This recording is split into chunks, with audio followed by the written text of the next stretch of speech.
deteriorate. You feel my blood cells die. You hear my skin fall off. You see the glow in my eyes. I can't tell. God bless you guys, man. Thank you for clicking on this video. Thank you for watching this. Thank you for listening to me. I hope you're having a good day so far. I hope my video can help it somehow. And today, I'm going to be watching an MMA fight with you guys. So ever since I started making YouTube videos consistently now, I always knew I wanted to make some kind of MMA related content, whether it was watching fights or trying to break down fights or just talking about MMA topics in general. Because MMA or martial arts in general has impacted my life in a million ways, and if I can get people into the sport, or at least one person that's actually interested in it, and it can impact their life in the same way or even more, then it's great. And I've been an MMA fan for a little over 10 years now. So the people that know me, my friends and my family, they know I watch this like religiously. And I think in that 10 years, I maybe missed like 6 or 7 cards or something. Not a lot. So it's a pretty big deal to me, and I love talking about it. So yeah. So the fight that we're watching is Charles "Du Bronx" Oliveira versus Justin Gaethje. I like Justin Gaethje. I've been a fan of him since he got into the UFC from World Series of Fighting. And Charles Oliveira, he's just one of my biggest inspirations, man. I used to play as him in UFC 2, like, I don't even know, 6-7 years ago. It's like, because of his jiu-jitsu and just his style, I just liked him. And he always was like missing something to where I was like, this guy could really be a problem. But he would kind of like fall short in like big matches. And then I just watched him go on a tear. I just watched him go on this streak where he was just finishing people left and right. And he was up at lightweight too. And I was just in the comments on YouTube just saying like, yo, Charles, this is when Khabib was the champ at the time. And I was like, Charles Oliveira, he's going to be a problem, man. You got to watch out. But nobody really pays attention. It's just great seeing where he is now and the success that he has. And I just love watching him fight. He's a real fighter. He's a real zombie in there. So I hope you guys enjoy it. So I'm not going to do like a full breakdown of this fight, because I can't like go through every single thing that's happening in this fight, because I don't want this video to be like 20 minutes. And because this is a crazy fight. There's a lot going on in this fight. Like, it's a crazy fight. It's one round. So I can't break down everything, but I will pause and try to explain a little bit of like some of the things that each guy is doing, so people that don't really know can understand like a little bit more what they're watching. I also want to enjoy this fight because it's one of my favorite fights from Charles. So I hope you enjoy it. Let's get right into it. There's Justin Gaethje. It's Charles Oliveira "Du Bronx." He was the champion, but since he missed weight, yeah, they stripped the belt from him.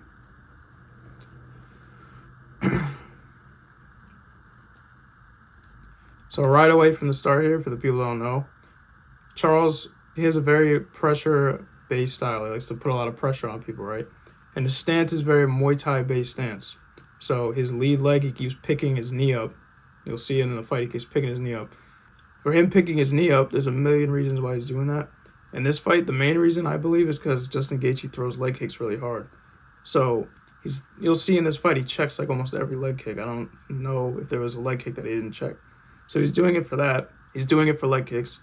He lifts his knee up because they don't know if he's going to try to throw a teep kick, like a front kick at them. They don't know if he's going to try to throw like a switch knee, if he's going to try to knee them. They don't know what he's going to do. It just presents a lot of options for him and a lot of things for the other fighter to think about.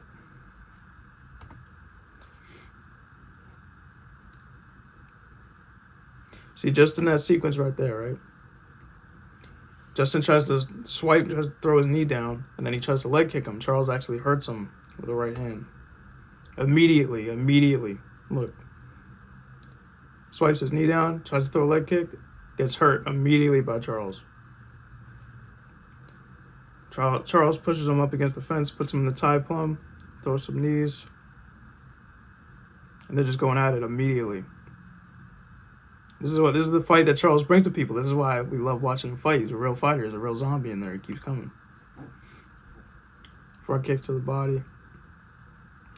Checks leg kicks. Hurts Justin again. He also gets hurt. But look at this. Remember what I said about him lifting his knee? He's lifting his knee up perfectly. Throws a front kick. Checks it. Hurts Justin again. And he gets dropped. Charles gets dropped in like every fight, like multiple times, gets right back up immediately.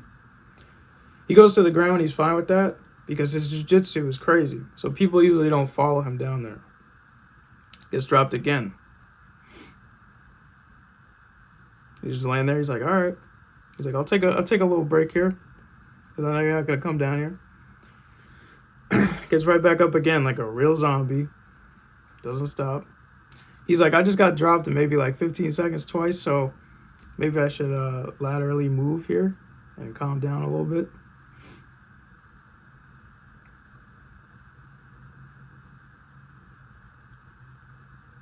Justin's just winging shots now.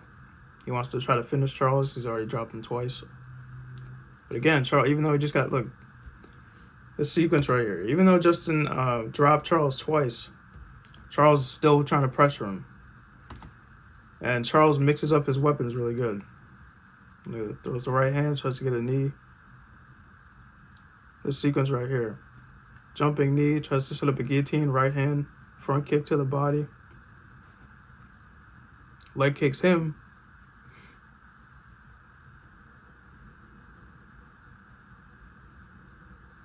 Yeah, Justin just wants to bang with him, man. Justin just wants to fight in the phone booth.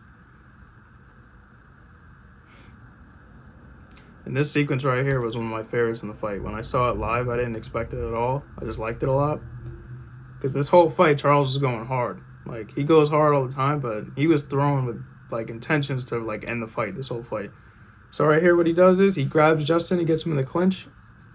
He reaches his right hand down, like he's going to try to set up a guillotine. And I also thought he was just going to, like, blast him with knees. But he actually pulls guard. So in jiu-jitsu, and obviously in MMA, for people that don't know, when you pull guard, you grab somebody and you pull them down with you so that you end up on bottom so you can try to set up submission. So he pulled guard very hard, very fast.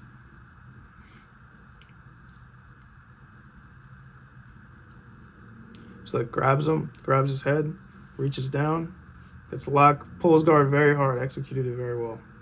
And Justin doesn't want to do that. He stands up, doesn't want to get submitted.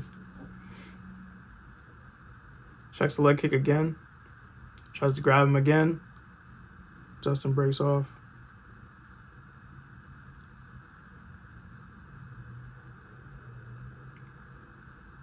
Clips Justin again.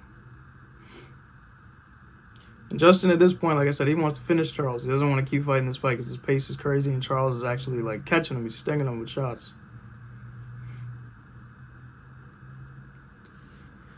The pressure that this guy puts on people is crazy. Checks the leg kick again. Woo! And right here, look. As soon as he drops him, he doesn't, like other fighters, because it's just natural. If I was a fighter, I'd probably do the same thing. He doesn't just start throwing like a whole barrage of punches, right? He goes right to jiu-jitsu because jiu-jitsu is crazy. So he drops him, gets him on the ground. He's like, all right, I'm just going to finish this dude. I'm just going to submit him. Checks the leg kick again. Justin throws, he waits, just crumbles him with the right hand, just drops him. Jumps right to jiu-jitsu, right? Gets on his back. So Justin's jiu-jitsu, I don't criticize fighters. I'm not a fighter, you know what I mean? So Justin would tap me out in like 2 seconds. He would beat the brakes off of me, but against someone like Charles, though, like, it's just not, it's not even, like, close. I just want to get that out of the way. I'm not one of these people that tries to sit there in my chair on the couch and, like, say stuff about fighters. So Charles gets on his back. He's thinking about setting up an arm bar. Tries to elbow Justin, punch him, trying to soften him up, get him to make a mistake. And then he switches from an arm bar, tries to get a triangle. Justin actually manages to get out. Then flows right to his back, goes right to his back, gets the rear naked choke. Immediately, Justin actually fights the hands the first time. Then Charles gets it again, readjusts it. And that's it. It's over. He's done. What else can you say about this guy, man? He's insane. One of my favorite Charles fights. It was definitely a quick one. I wanted to do this one because it was fast. And it was just crazy fight, amazing to watch. And hopefully you guys would love to watch more of these because the sport, I'm telling you, is, my opinion, is the greatest sport in the world. So God bless you guys, man. Thank you so much for watching this with me. Thank you for listening to me. Thank you for taking the time to actually watch this. And I really hope you're having a good day. I hope this could help your day somehow, at least for a few minutes. And just keep going, man. Just be like Charles, man. Just keep going. I'll see you guys later.